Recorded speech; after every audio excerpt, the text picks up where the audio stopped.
So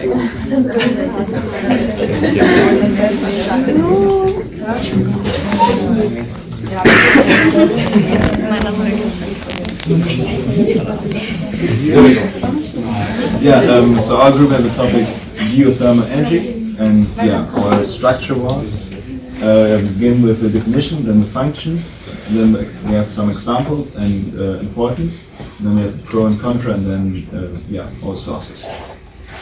The geothermal energy is the warmth stored in the upper part of the Earth crust, and in this slide we can see also the geothermal gradient, that is the difference in temperature between the central part of the planet and its surface, and the temperature is 25-30 degrees per kilometer.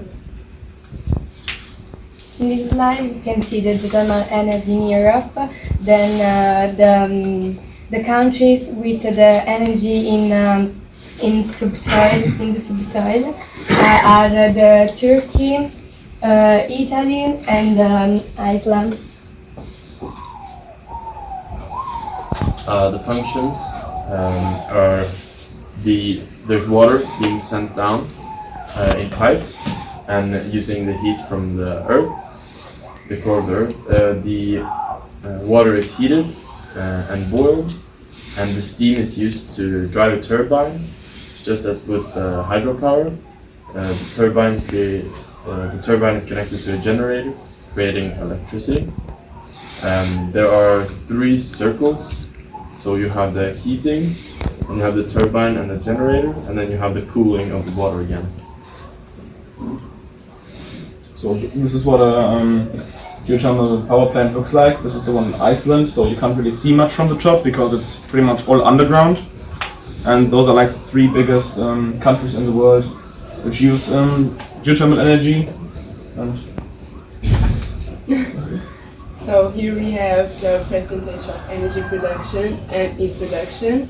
Those 3 countries are the top 3 countries that produce more. As you can see, Iceland produces 19.1% of energy, and from that energy, 90% is comes from the heat. In Tibet, they produce 30% of energy, and from that energy, 30% comes from the heat. And in New Zealand, they produce 5.5%, and from the energy, 7% comes from the heat. As you can see in this chart, the installed capacity has been growing over the years. yeah, so you can see it's like about 12,000 megawatt ton or megawatts, which is not that much like in comparison to the use of electricity in the whole world, which is like in the tera, so like 3 zeros more. Which can also be seen in this graph, because that shows the share of renewable energy sources in the global installed capacity. And as you can see, geothermal is red, and that's supposed to be on top of here, so you can't even see it from the back. So it's in the whole world, on a global scale, geothermal energy is not relevant yet.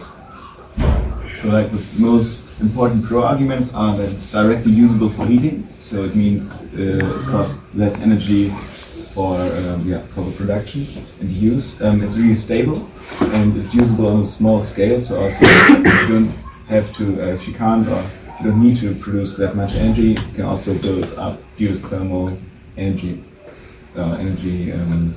areas, and it doesn't create much pollution, and has a small footprint. We saw in Iceland that there is like not a big area needed, and also not dependent on plate tectonics, and it also has a stable electricity price and a stable resource.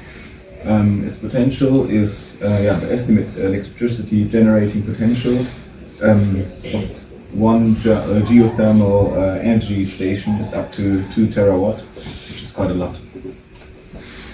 So the contra arguments are that it's like it's pretty expensive. So as you can see, 20,000 to 25,000 euros to pay, and it takes 10 years for a company to to be economic to build one, so it's not like really worth it for most companies to build them. It's as you saw earlier in the map, it's pretty location specific. So when you have mountains, you have to dig down very deep because you're higher up.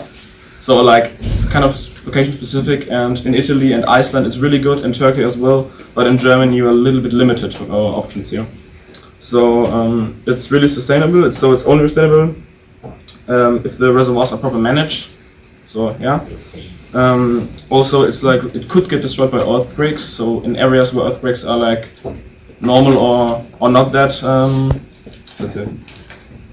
And when they happen, like sometimes they get destroyed, and it's really hard to repair them because you have to dig down a pipe 3 kilometers down in the earth, and you can't just like build like an elevator down there so somebody can fix it.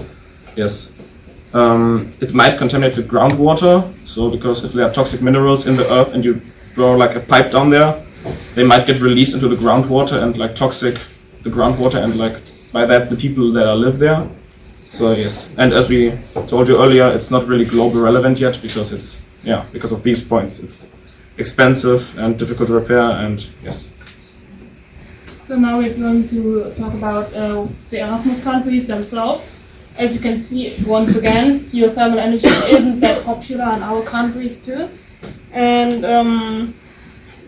one second, if you remember the maps we had to color in the first study period, then you remember that only Turkey and Italy had some geothermal power plants, and especially in Norway, it doesn't make sense to build them that much, or because if you remember the global map, there was not much geothermal energy at all.